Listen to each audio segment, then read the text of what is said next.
your biggest challenges as the sheriff of Hiltons? My two deputies, Buck and Skeeter, probably the two biggest challenges I have.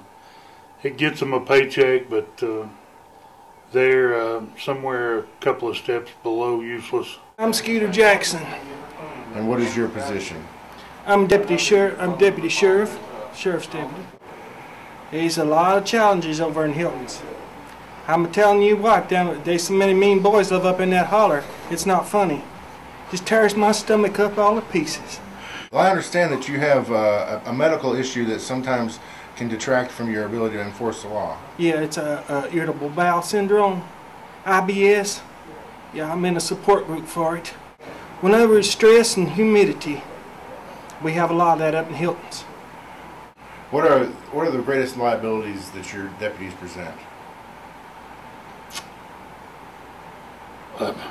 Anything, driving, walking, and God forbid using a firearm, just chewing gum, anything can lead to some kind of mayhem. Of course, the other one, Buck, he's like a 30-year-old, 10-year-old, and still drinks chocolate milk and watches cartoons and stuff like that. And but he's the mayor's son, so of course he's got a job. My daughter, she runs the office and everything. Well, since my wife died, I've been raising my daughter Loretta, and I thought the best place for her to work would be with me, where I keep my eye on her. My name's Loretta Dalton. I'm the deputy sheriff out in the Hiltons. What kind of excitement is there for a young woman in Hiltons? The preacher. Can you elaborate on that? He's a hottie. Well, I like going to the sermons just looking at him. He's a cutie. I own a diner. Oh, okay. Did you start the diner by yourself? Me and my husband started it. Oh, where's he at? Well, he's away on business. Really? Why do you ask? Yeah, he stays out of town quite a bit. Oh, okay. Is he out looking for new recipes or something for your diner? Yeah, he is. Well, we have some suspicions there. A woman in the town, let's say her husband went missing, and that can end up being probably the crime of the century in the Hiltons. Well, I understand he hasn't been seen for a while. How do you explain that? Well, like I said, I'd like to move on to something else, but he likes to travel. How did he go missing? He was there one day and he wasn't there. Well, all of us women are a little crazy, aren't we? Mm-hmm. So I guess I'm a little nuts like the rest of them. It becomes pretty apparent when you walk into your restaurant. What do you have on your door? Well, manic and depressive. As opposed to open and closed? Right, yeah, because I like to let folks know what kind of mood I'm in and what they're going to face when they walk in my diner. Is there a time when it's better to come eat? Is it, whether you're manic or depressive? When are you going to get the best meal? Well, when I'm sad, I like to cook and I like to eat. Us fat people get hungry from time to time. We can put away the food and we can cook it too. Now, what are you going to get when you're manic? Well, you're going to get a little extra in your biscuits and gravy, I guess. How hard is it to find a good suitor for your daughter? Well, it's pretty hard. Buck, I talked to about before, Buck's well-meaning, and he's a nice boy, and he's the mayor's son. They're a little affluent, and if she could get in there, he'd probably take my place as sheriff someday. They'd have a real good future there. Now, who's the worst case scenario?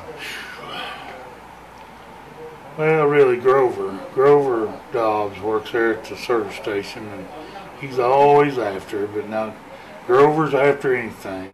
Well, my name's Grover Dobbs. I've been working down there at that gas station for a good long while. I changed big tires, little tires, and I've been hunting me a wife. I've been about ready to settle down and ready for commitment, and all. And boy, that sheriff, he got a good-looking daughter, and she got the kind of legs I like, feet on the bottom, and I mean, yeah. She's the ideal gal. In my kitchen, boy, it's in bad shape. The floor in there, the well pump started leaking, and floor got wet, and the refrigerator it just sort of fell in. I got a big hole in there. It's pretty good. I'm gonna patch it up. It's about 13 foot wide and about 21 foot long, but I think I got enough material to patch it there. So, how big is your congregation? We probably got about 50 people, don't we? Something like that. Honey, there's only about 23 in the town. Well, some of them ain't showing up.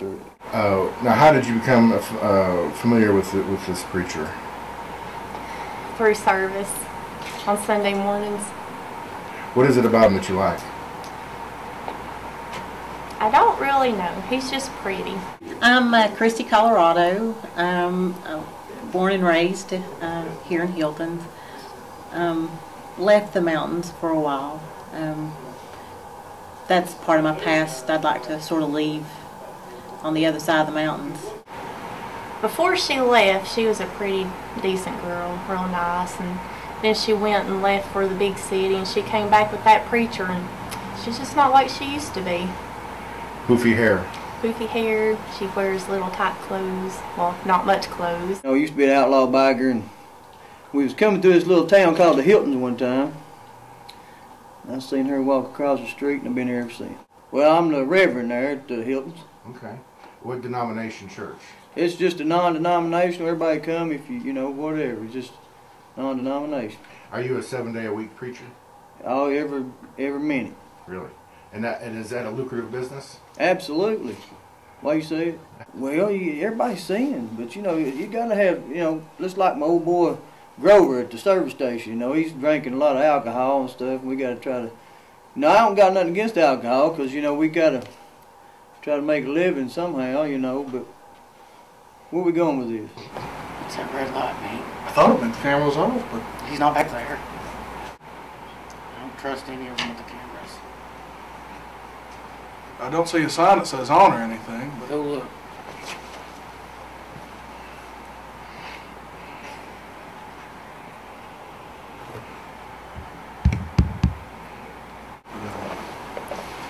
let's go. I still think we should break that. I'm Dwayne. I manage the store in the Hilton. Tell me about the store. What do you guys sell? We sell everything. Everything. And I say we, it's just me. How do you feel about cameramen coming to your town and filming the activities of the local citizens? I'm surprised you found our town, but I'm pretty excited about it. Do you think it's going to help business? Oh, I know it will. And what aspects of business do you think will most benefit from this publicity? Oh, I think our import-export business is going to really skyrocket. I am all for cameras coming there. Oh. Yeah. They say it was your idea. Yeah, it was. I put the feelers out there to figured we bring the cameras into town and people can see what a fine town this is. People will move into town, and then it'll just open up the doors. To what? More money. And how is that money going to arrive? The tourism trade? Tourism will be huge. Okay. Where can people stay if they want to come visit the Hiltons? Well, we haven't got that part figured out yet. Now, what do you think about your town being featured in a reality show? Boy, that's just something, man. I mean, that's just something. I couldn't hardly believe it when I first heard it. Why anybody would want to come to Hilton's and, bring a camera. Most time people come through won't even take a picture, much less shoot film. Well, are you afraid that some deep, dark secrets will be revealed of your townspeople? Oh, I'm sure they will. I'm sure they will. Is that good or bad? That's probably a little of both, but I know that there's people in Hilton's that just can't keep a secret.